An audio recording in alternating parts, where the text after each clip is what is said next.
Good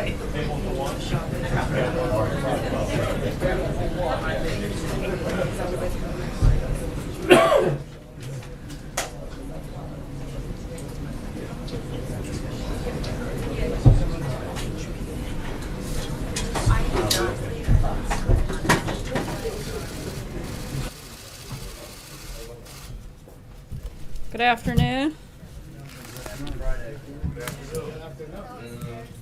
I know you guys are probably very sad since we're not going to get a lot of days like this together over the next couple of weeks since we'll be traveling. But for those of you on the trip, I look forward to seeing you. For those of you that aren't, we're going to certainly miss all of you and your questions. It's a busy day here at the White House, like most days here. As you all saw, the president was excited to announce the Broadcom Limited is coming back to the United States, moving their company back here from Singapore. Their CEO credited the president's economic agenda for once again making the United States the best place in the world to grow a business. He also noted that the tax reform plan, which was rolled out this morning, will make it easier for them and other companies to do exactly what the president has promised. Bring back our jobs, bring back our wealth, and bring back our great American dreams. This morning, the president applauded the House Ways and Means Committee for introducing the Tax Cuts and Jobs Act, which is another important step toward providing massive tax relief for the American people. Our entire administration is working tirelessly to make good on our promise to the working people who built our nation to deliver historic tax cuts and reforms, the rocket fuel our economy needs to soar higher than ever before. Now, as you all know, the president is preparing to leave the country tomorrow for a 5-country, 10-day trip to Hawaii and Asia. This afternoon, we have with us the president's National Security Advisor, General McMaster, who will preview the trip and take some of your questions. Please keep your questions on topic. If you have other questions, the press team will be around this afternoon and throughout the next 10 days while the rest of us are on the road. Thanks so much, General McMaster. Thank you. Well, good afternoon, everyone. Hey, good to see everybody. Tomorrow, President Trump embarks on his longest foreign trip to date and the longest trip to Asia by an American president in more than a quarter century. This trip is a great opportunity to demonstrate America's and the Trump administration's commitment to the Indo-Pacific and our efforts to strengthen long-standing American alliances and expand new partnerships. The president has actively engaged leaders in the Indo-Pacific this year to address a range of strategic issues, including, most notably, the North Korean nuclear threat. Since taking office, President Trump has placed 43 calls to Indo-Pacific leaders and conducted bilateral meetings with Japan, South Korea, China, India, Australia, Malaysia, Vietnam, Indonesia, Singapore, and Thailand. This historic trip will build on that ongoing diplomacy. The president's trip will focus on 3 goals. First, strengthening international resolve to denuclearize North Korea. Second, promote a free and open Indo-Pacific region. Third, advance American prosperity through fair and reciprocal trade and economic practices. The United States remains committed to the complete, verifiable, and permanent denuclearization of the Korean Peninsula. President Trump will reiterate the plain fact that North Korea threatens not just our allies South Korea and Japan and the United States. North Korea is a threat to the entire world, so all nations of the world must do more to counter that threat. That is happening. But the president recognizes that we're running out of time and will ask all nations to do more. In particular, the president will continue to call on all responsible nations, especially those with the most influence over North Korea, to isolate the North Korean regime economically and politically, to convince its leaders that the pursuit of nuclear weapons is a dead end and that it is past time to denuclearize. And he will remind friend and foe alike that the United States stands ready to defend itself and our allies using the full range of our capabilities. The president will also use his trip to promote his vision for a free and open Indo-Pacific region. The president will make the case that respect for freedom of navigation and overflight, the rule of law, sovereignty, freedom from coercion, and private enterprise and open markets is the best model to increase prosperity throughout the region and to secure the freedom and independence of all nations. And of course, increasing prosperity of the American people is always one of President Trump's top priorities. Throughout the trip, the president will stress his commitment to free, fair, and reciprocal trade. He looks forward to working with partners across the Indo-Pacific region to ensure that governments do not unfairly subsidize their industries, discriminate against foreign business, or restrict foreign investment. This will help increase trade, reduce unsustainable deficits, and promote prosperity for the American people and the people of the Indo-Pacific region. A final point, and a point that's often overlooked, this trip, like all the president's engagements with foreign leaders, builds on previous accomplishments and on previous diplomatic efforts. One example I'll provide is that in Riyadh in May, President Trump delivered a historic speech to the leaders of more than 50 Muslim-majority nations. The president will interact with many of those same leaders at APEC or ASEAN, both of those conferences. He will reiterate three key U.S. counterterrorism pillars that he unveiled in that speech in Riyadh. First, deny terrorists safe havens and support bases. Second, cut off their funding. And third, discredit their wicked ideology. I think it's time for us to recognize that there's been significant progress on all three fronts. Raqqa and Mosul have been liberated and will soon no longer control territory and populations, as the United States has worked very hard with allies and partners to deny that safe haven and support basis, in this case to ISIS. Second, we should recognize that there's been considerable progress on terrorist financing. As you saw Secretary Mnuchin's visit to the region last week, during which he opened a terrorist financing targeting center. And then also, you've heard a lot of leaders across the world, and the president foremost among them, discrediting this ideology, this Islamist or Takfirist or Salafi jihadist ideology. And last week, I think it's worth reading Saudi Crown Prince, the Saudi Crown Prince's speech, during which he called for a return to moderate Islam. At the ASEAN 50th birthday party in Manila, the president will discuss how to strengthen partnerships across the Indo-Pacific to further efforts against transnational terrorist organizations. So this trip is an opportunity to build momentum towards shared prosperity and security, and I'm happy to take your questions. Thank you. Yes, toward the back here. General, as you look at the tools in your toolkit for confronting North Korea, how much thought are you giving to putting that country back on the American list of state sponsors of terrorism?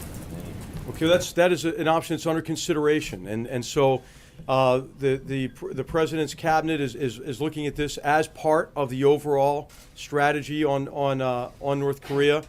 But a regime who murders someone in a public airport using nerve agent, and a despotic leader who murders his brother in that manner, I mean, that's clearly an act of terrorism that fits in with a range of other actions. So this is something that's under consideration.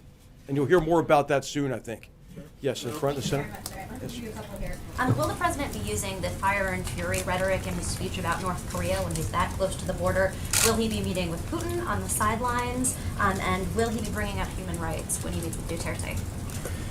Okay, so the president will use whatever language he wants to use, obviously, and what the president has done is clarified in all of his discussions, his statements on North Korea, our determination to ensure that North Korea is unable to threaten our allies and our partners, and certainly the United States. So he's done that with a great deal of clarity in the past, and I'm sure he'll do that during the trip as well. And that's been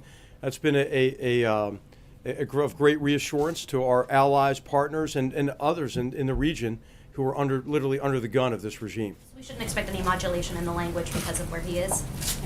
Well, I don't think the president really modulates his language. Have you noticed him do that? I mean, he's been very clear. He's been very clear about it. And let me just talk about this quickly. I've been aware of the discussions about, hey, is this inflammatory? No, what's inflammatory is the North Korean regime, and what they're doing to threaten the world. I think there would be a grave danger if that regime didn't understand our resolve, the president's resolve, to counter North Korean aggression, and the president's made it very clear.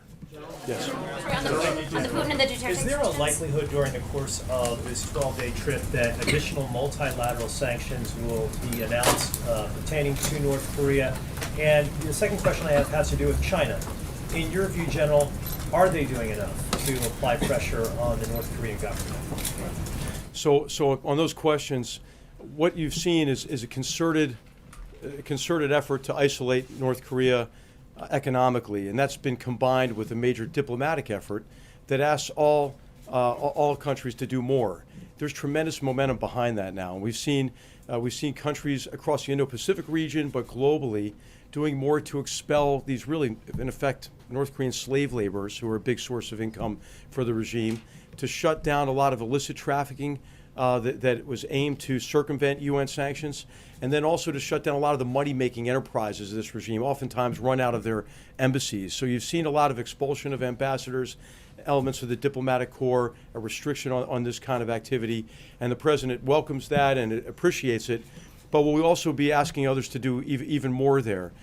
So it is both diplomacy and sanctions working together. China is definitely doing more. But obviously it's not enough until all of us achieve denuclearization. And I think what's really essential to remember about China's approach to this is China recognizes this isn't the United States or anyone else asking China to do us a favor. China recognizes it is clearly in China's interest, in all nations' interests, to denuclearize the peninsula, and that's because of the direct threat from a regime like this with a nuclear weapon. But it's also because of the specter of the breakdown of the non-proliferation regime. And what if others in the region conclude that they have to arm with nuclear weapons? I mean, that's not good for anybody. So I think China will, as it always does, act in its interests. But I think this is an area where our interests are really clearly aligned. General, you mentioned in your opening comments that the world is running out of time to deal with North Korea. If you could expand on that for a moment. And earlier this week, before the Senate, General Mattis was asked about the process by which the president might use nuclear weapons. And he said, well, if we were to detect a potential launch from North Korea, that is a scenario under which the president might act.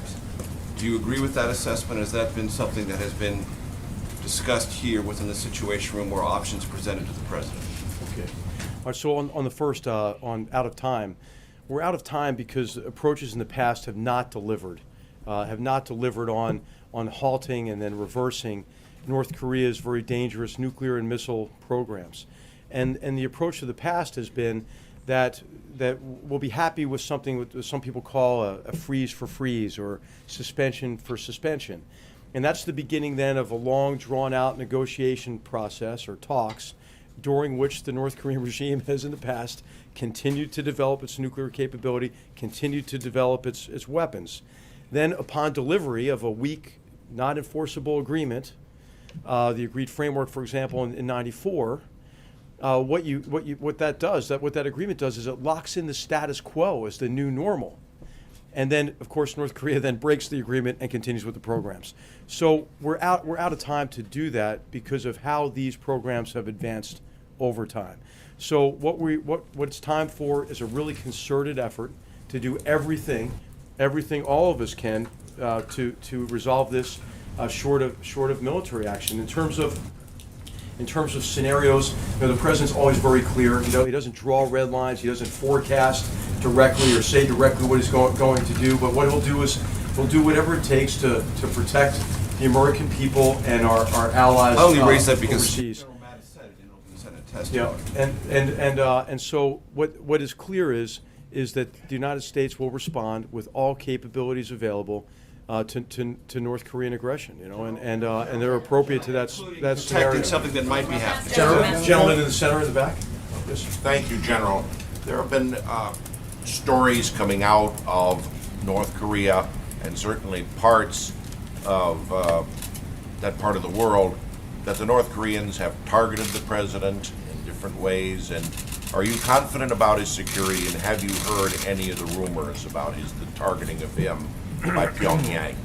Well, whenever the president travels, our team does an assessment and will secure the president. And we have extraordinarily capable forces in the region. And so that's routine for us, is to take all that into consideration. How do you assess President Xi now that he has consolidated his power?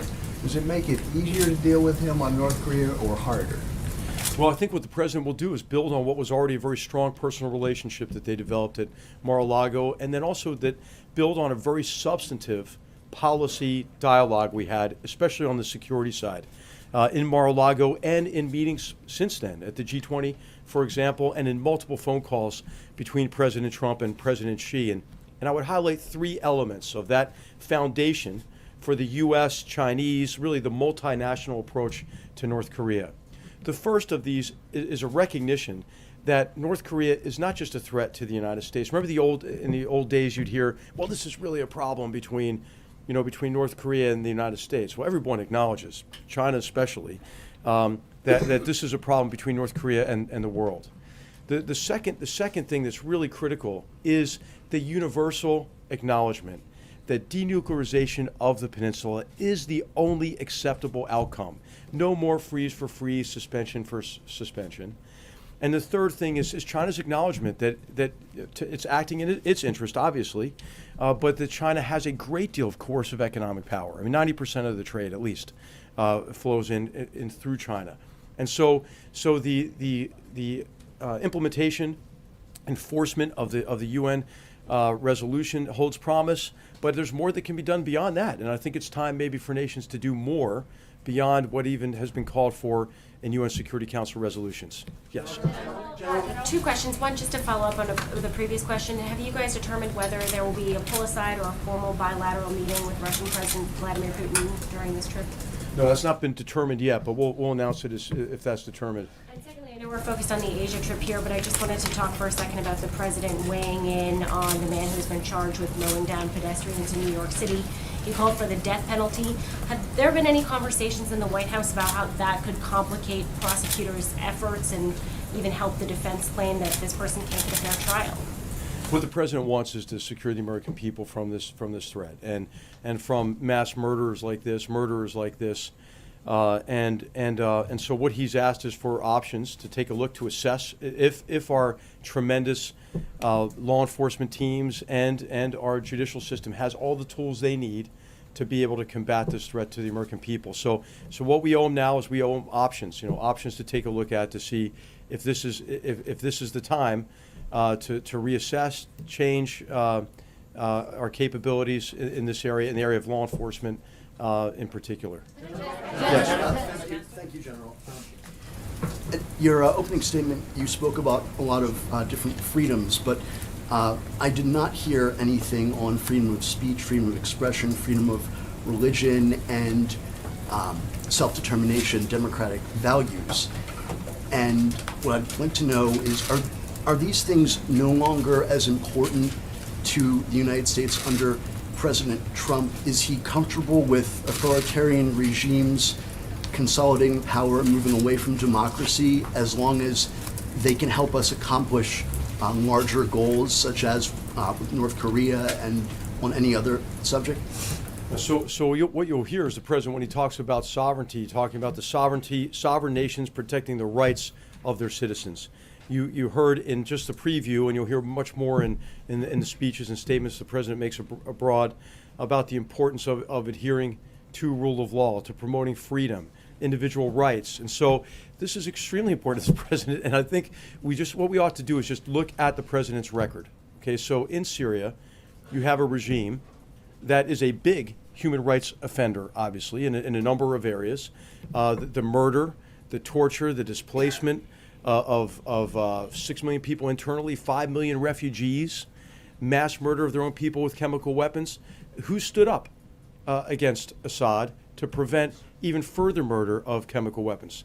The president did. I mean, if you look at the policy toward Venezuela, a regime that is consolidating its grip on power and denying their citizens their rights. The president's taken a very strong stance, along with our great Latin American partners, and on Venezuela. So I would just say, look at the actions, right? Look at the Cuba policy. Look at the shift from the old Cuba policy that enabled an autocratic regime and a new Cuba policy which incentivizes human rights and the development of free enterprise, for example, in Cuba. I've asked you actually in this room several times, because I'll bring it up again because you mentioned Venezuela, that the president and this administration has on many occasions condemned what's going on in Venezuela, but has not done the same thing with other leaders in the Philippines and in Turkey and also in Russia. The president seems to have no problem with some authoritarian regimes, but problems with others. And I'll ask you one more time, why is Venezuela different from Turkey or Russia or the Philippines? Well, Sorry. I think what the president's focused on is being effective in advancing and protecting human rights and advancing the rule of law. You've seen him do that in his relationship with we've seen him do it quietly in every relationship. And so how much does it help to yell about these problems? It hasn't really delivered in recent history anyway. And so I don't think that you should assume anything because you're not in the meetings, you're not in the phone calls. And the president has done quite a bit and will continue to do more to advance and protect human rights across all of our relationships. With the president in the region, is there any concern or expectation that it could cause the North Korean regime to ratchet up their aggression? And are we doing anything proactively to prepare for some sort of acceleration in tensions? Yeah. Well, the only thing that is ratcheting up North Korea's aggression is the North Korean regime itself. And so, what's important is for us to have the capabilities necessary and to have them in the right locations to deter conflict, and then, if necessary, to be able to respond to North Korean aggression. And we're doing that really with our allies and partners in the region. Primarily our great South Korean allies who live literally under the gun of that regime and have since the armistice in 1953. And so we're working together with our South Korean allies every day to make sure that we have the highest degree of readiness. And of course, you've seen the most recent some of the most recent provocations involving missile launches over Japan. And North Korea poses a great threat to our ally in Japan as well. But as I mentioned, this is a global threat that requires a global response, improving our military readiness, ensuring that we have the right assets, including strategic assets in the region, is immensely important to preventing conflict and then making sure that we're prepared to respond. General, there are some foreign policy experts, some intelligence experts who believe that the only route to a negotiated settlement between the United States and North Korea that would have China's support would be a very strong pledge from the United States not to seek regime change in North Korea, and also to remove U.S. forces from the Korean Peninsula and provide other methods for South Korea's defense. Is that something that this White House would even entertain? Well, we're always assessing our strategies and policies based on the degree to which we think they're effective. Now, right now, we've said that the goal is denuclearization of the peninsula, period.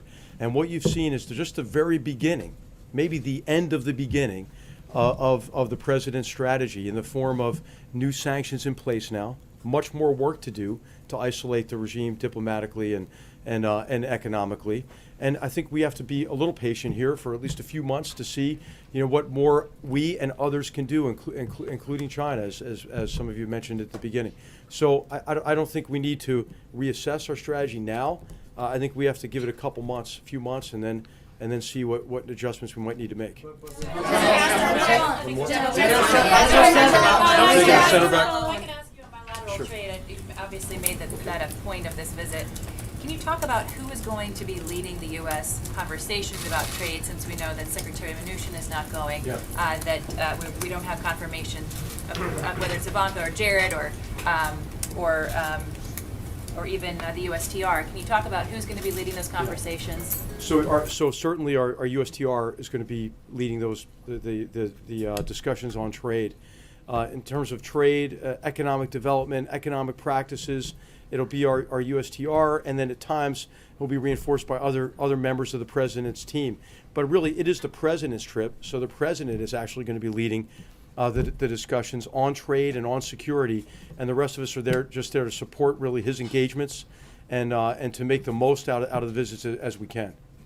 So thanks everybody. Thanks everybody. Can you stay for a couple others? Hi, Sarah. No? And we have a wrap.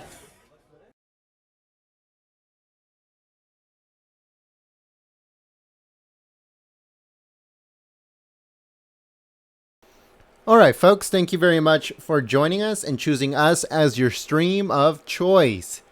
Thank you very much to the moderators for coming out and trying to keep the chat clean and enjoyable for everyone. We appreciate it very much.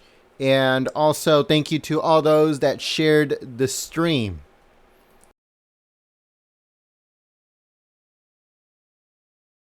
President Donald Trump is set to go on his trip to Asia. He is set to depart tomorrow afternoon, so there will not be a press briefing tomorrow, but there is a stream today. It starts at noon, so it's in roughly less than an hour. So we're going to shut this stream down, and we're going to bring that stream up. I'm going to be putting the link to that stream in the chat. It's also in the description below the video. So make sure to go and check it out. So I'm going to be putting the link for the new stream in the description below. So go and check it out. And I hope to see you guys on that chat. It's set to start in just a few minutes. So like I said, I'm going to shut this down and I'm going to start that stream right up. Thank you very much. And I'll see you guys in a little bit. If you guys are new to the community, subscribe to the channel. Click the notification bell. If you've been with us for a while, make sure you're still subscribed and the notification bell is still on. So thank you very much, everyone. And like I said, click the link in the description below or the link on the chat, and I'll see you guys at the new stream. President Donald Trump is set to announce his Federal Reserve Chairman position nominee. So it starts in just a few minutes. Thank you.